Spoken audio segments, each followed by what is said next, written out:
बंदर और मगरमच्छ। एक नदी के किनारे एक जामुन के पेड़ पर एक बंदर रहता था। उस पेड़ पर बहुत ही मीठे मीठे जामुन लगते थे। एक दिन एक मगरमच्छ खाना तलाशते हुए पेड़ के पास आया। बंदर ने उससे पूछा तो उसने अपने आने की वजह बताई। बंदर ने बताया कि यहाँ बहुत ही मीठे जामुन लगते हैं और उसने वो जामुन मगरमच्छ को दिए। उसकी मित्रता नदी में रहने वाले मगरमच्छ के साथ हो गई।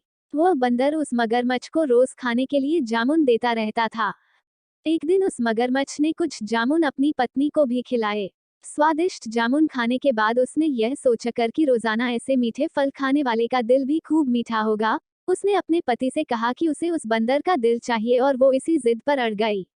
उसने बीमारी का बहाना बनाया और कहा कि जब तक बंदर का कलेजा उसे मिलेगा वो पाएगी।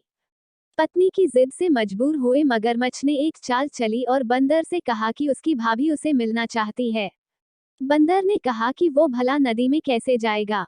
मगरमच्छ ने उपाय सुझाया कि वो उसकी पीठ पर बैठ जाए ताकि सुरक्षित उसके घर पहुंच जाए।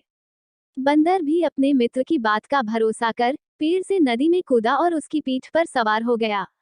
जब वे नदी के बीचों बीच पहुंचे, मगरमच्छ ने सोचा कि अब बंदर को सही बात बताने में कोई हानि नहीं और उसने भेद खोल दिया कि उसकी पत्नी उसका दिल खाना चाहती है।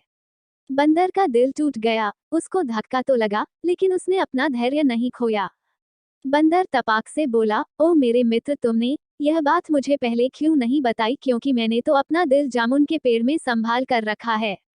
अब जल्दी से मुझे वापस नदी के किनारे ले चलो ताकि मैं अपना दिल लाकर अपनी भाभी को उपहार में देकर उसे खुश कर सकूं। मूर्ख मगरमच्छ बंदर को जैसे ही नदी किनारे लेकर आया, बंदर ने जोर से जामुन के पेड़ पर छलांग लगाई और क्रोध में भरकर बोला, मूर्ख, दिल के बिना भी क्या कोई जिंदा रह सकता है?